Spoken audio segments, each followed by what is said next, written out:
કેમ છો મિત્રો? મજામાં? ફરી પાછા ચેપ્ટર 9ના રિવિઝનમાં આપણે આગળ વધીએ છીએ. આજનો આપણો ટોપિક છે લઘુત્તમ વિચલન કોણ.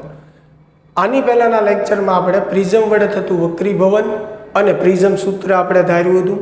એ જ ટોપિક જે છે એને આપણે આગળ વધારીએ છીએ.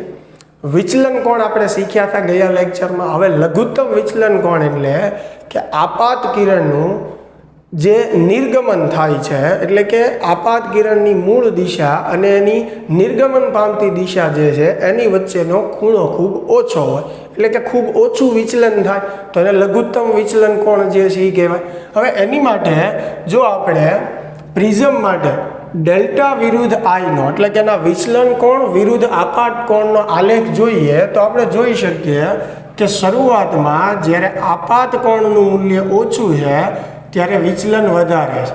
હવે જેમ જેમ આપાત કોણ વધતો જશે એમ વિચલન જે છે એ ઘટે છે. જુઓ તમે, જેમ જેમ આપાત કોણ વધતો જશે એક પોઈન્ટ એવો મળશે તમને કે જ્યારે વિચલન જે છે એ ઓછામાં ઓછું મળે છે, જેને લઘુત્તમ વિચલન કહેવાય. અને લઘુત્તમ વિચલન કોણને આપણે ડેલ્ટાની બદલે ડીએમ વડે દર્શાવશું, બરાબર, અથવા ડેલ્ટા મિનિમમ પણ કહી શકાય. ટેક્સ્ટબુકમાં આપણે ડીએમ કીધેલું છે તો એ પ્રમાણે દર્શાવીએ છીએ.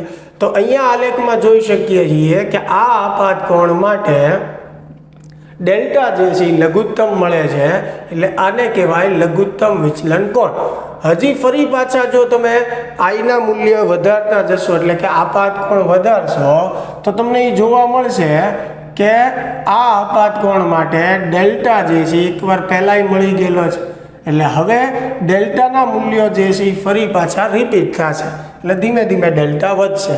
હવે લઘુત્તમ વિચલનની વાત કરીએ તો જ્યારે વિચલન કોણ લઘુત્તમ બને છે ત્યારે આપાત કોણ અને નિર્ગમન કોણનું મૂલ્ય જે છે એ કેવું હોય છે? સરખું હોય છે, બરાબર. તો આપણી પાસે જે પ્રિઝમનું સૂત્ર છે ડેલ્ટા પ્લસ એ બરાબર આઈ પ્લસ ઈ.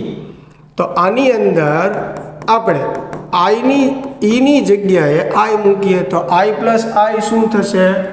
2i થશે, બરાબર. તો 2i બરાબર ડેલ્ટાની જગ્યાએ ડીએમ લખીએ પ્લસ એ, તો i ઇઝ ઇક્વલ ટુ હવે થશે ડીએમ પ્લસ એ બાય 2.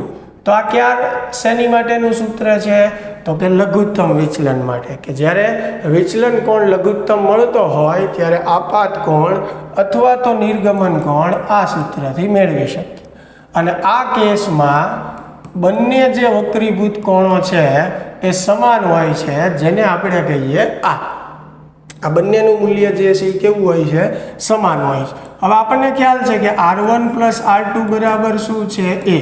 હવે બંને સરખા હોય તો R પ્લસ R બરાબર એ થાય, એટલે 2R બરાબર એ થશે. તો R બરાબર શું થશે?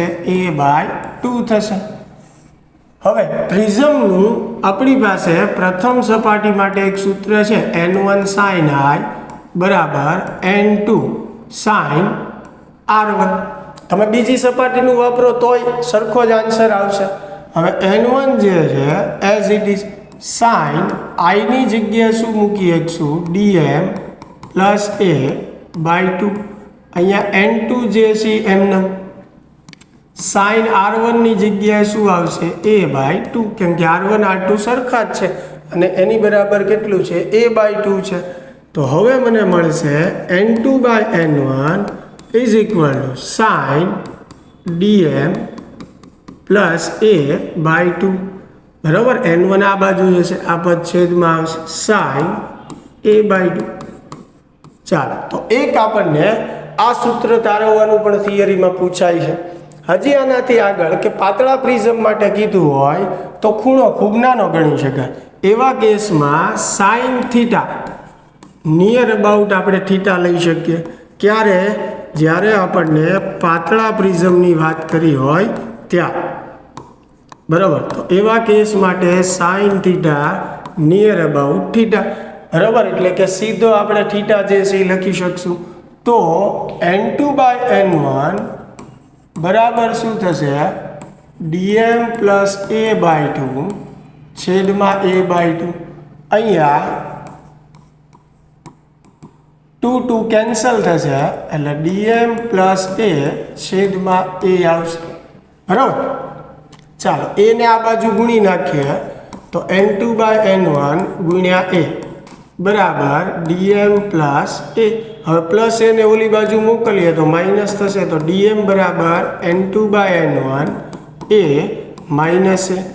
બંનેમાંથી આપણે એ કોમન બંને પદમાંથી કાઢીએ તો n2 - n1 -1 ઇન્ટુ એ. તો આ પાતળા પ્રિઝમ માટે લઘુત્તમ વિચલન કોણનું સૂત્ર થઈ ગયું બરાબર. n1 અને n2 આપેલા બેમાં n1 જે છે જે માધ્યમમાંથી પ્રકાશનું કિરણ નીકળતું હોય એ માધ્યમનો વક્રીભવનાંક અને n2 જે છે એ પ્રિઝમના દ્રવ્યનો વક્રીભવનાંક દર્શાવે છે. હવે આમાં પણ જો આપણને કેસ આપે કે જો પ્રિઝમ હવામાં હોય તો હવે જો પ્રિઝમ હવામાં હોય તો n1 આપણે 1 લઈ શકીએ, n2 ને આપણે n ધારી લઈએ તો n1 1 મૂકો, n2 n મૂકો તો dm બરાબર સૂત્ર શું થશે n - 1 ઇન્ટુ a. તો આવી રીતે સૂત્ર લખી શકાય. એટલે આ સૂત્રો આપણને MCQમાં એમાં પણ કામ લાગી શકે છે. તો પ્રિઝમ માટે આ પણ મિત્રો એક મહત્વની થિયરી હતી. આશા છે કે સાદું રૂપ તમને વ્યવસ્થિત સમજાણું હશે. મળીએ હવે નેક્સ્ટ લેક્ચરમાં.